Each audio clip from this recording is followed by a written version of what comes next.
अस्सलाम वालेकुम। कैसे हैं सब? उम्मीद है आप सब खैरियत से होंगे। और काफ़ी टाइम से जी मैं कोशिश कर रही थी कि एक और वीडियो बना के अपलोड करूं, but due to some of my engagements I was unable to.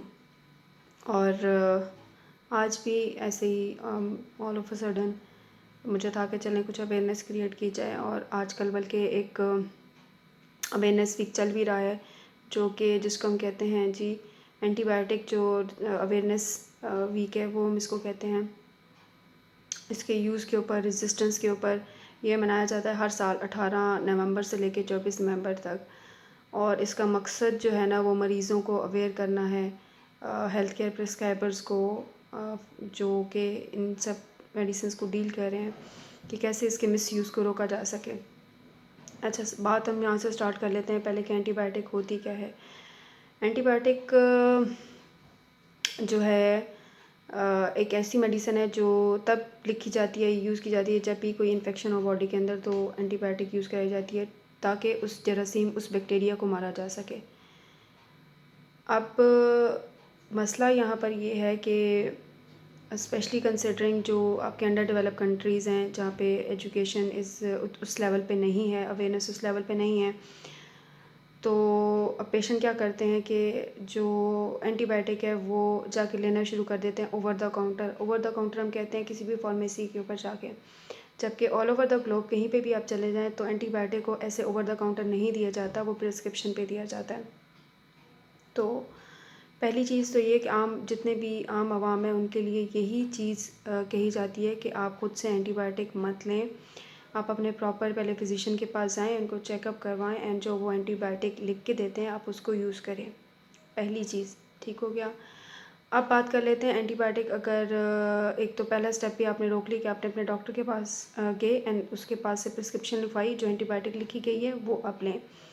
दूसरी चीज़ जो यहाँ पर रोल आता है मरीज़ का, ठीक है, कि जब आपको मेडिसिन लिख के दी गई है, एंटीबायोटिक लिख के दी गई है, फॉर एग्ज़ाम्पल वो आपको 5 दिनों की लिख के दी गई है, तो इसका ये मतलब नहीं है कि एंटीबायोटिक आप जैसे ही लेंगे, ठीक है, तो आपको फ़ील होगा 1 दिन 2 दिन में आपको लगेगा कि आप बिल्कुल ठीक हो गए हैं। तो मरीज़ क्या करता है कि वो मेडिसिन छोड़ देता है कि अब मैं ठीक हो गया हूँ, हालाँकि वो ठीक हुआ नहीं होता। बेसिकली होता ये है कि जब आप एंटीबायोटिक लेना शुरू करते हैं तो वो जो बैक्टीरिया है वो अपने आप को हाइड कर लेता है, ठीक हो गया, और अभी उसकी किलिंग नहीं होती है, ठीक है, ताकि वो इस क्या कहते हैं किलिंग से बच सके, तो वो अपने आप को छुपा लेता है, ठीक है।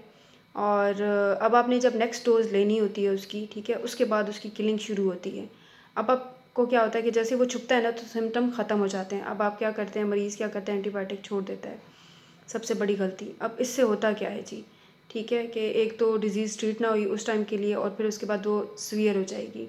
कैसे सीवियर हो जाएगी? अब वो जो बैक्टीरिया है ना, बैक्टीरिया के अंदर बड़ी सलाहियत है, वो ऐसी रेजिस्टेंट डेवलप कर देगा उस मेडिसिन के लिए कि नेक्स्ट टाइम आप वो मेडिसिन जब लेंगे ना, बेशक हायर डोजेज़ में भी लेंगे, तो बैक्टीरिया किल नहीं होगा, क्योंकि उसने अपनी इम्यूनिटी या रेजिस्टेंस डेवलप कर ली है।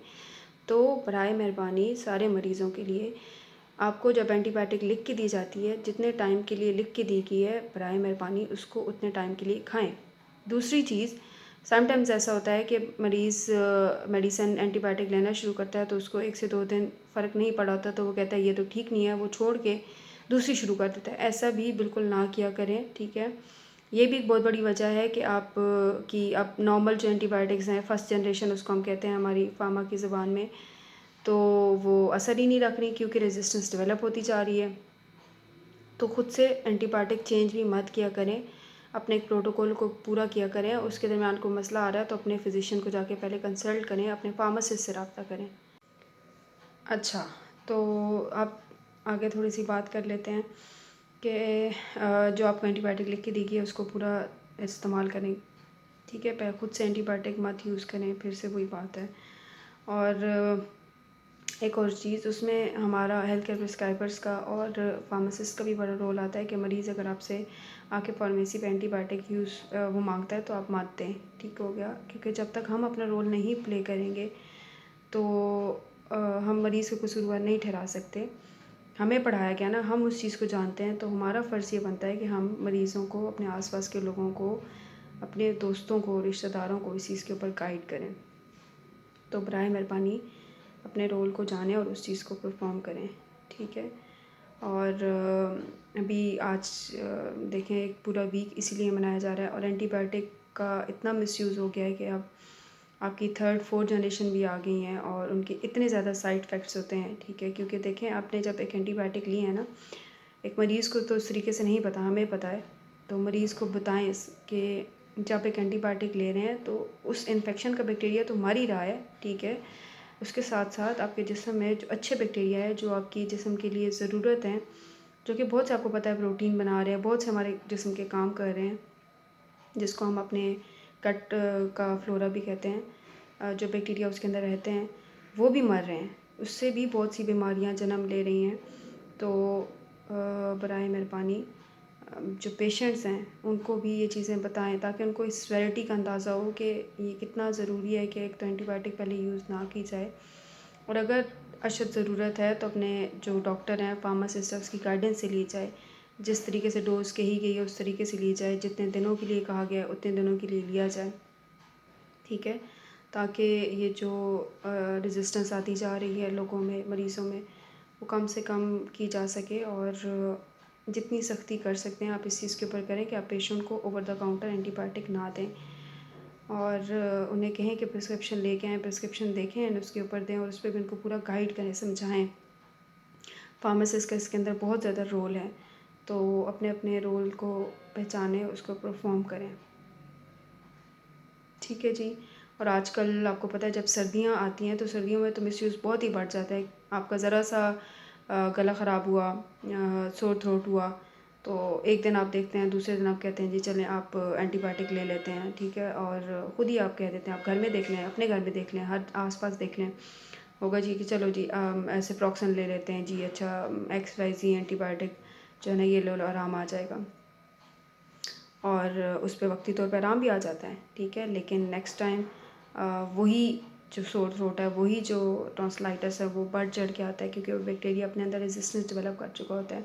फिर आपको वो नॉर्मल एंटीबायोटिक भी काम नहीं देती, फिर आप उसके ऊपर हैवी लेते हैं या फिर आप फिजिशियन के पास जाते हैं, वो फिर आपको हैवी लेके देता है क्योंकि उसके पास भी ऑप्शन नहीं रहा, आप ऑलरेडी रेजिस्टेंस डेवलप कर चुके हैं।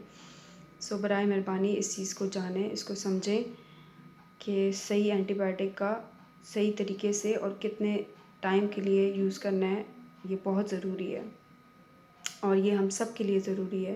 जब तक हम इसको समझेंगे नहीं तो इसी तरीके से हम सफ़र करते रहेंगे। तो बहुत शुक्रिया, आज के लिए हम इसी के ऊपर, एक तो अवेयरनेस वीक भी चल रहा था तो मुझे था कि चलें कुछ जो अपने एंड पे रॉ लैंग्वेज में जो मैं मरीज़ों को बता सकती हूँ मैं बताऊँ।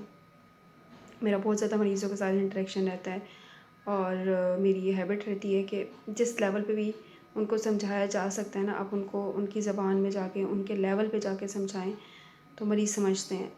बस उनको टाइम देने की ज़रूरत होती है, तो बराए मेहरबानी मरीज़ों को टाइम दें, उनको समझें, उनको समझाएं, ठीक है। उनको टेक्निकल लैंग्वेज नहीं समझ आएगी, बट उनको जब आप उनकी ज़बान में, उनकी रॉ लैंग्वेज में समझाएंगे कि ये नुकसानात हो सकते हैं, वो समझते हैं उस चीज़ को, ठीक है जी। बहुत शुक्रिया, दुआ में याद रखिए। अल्लाह हाफ़िज़।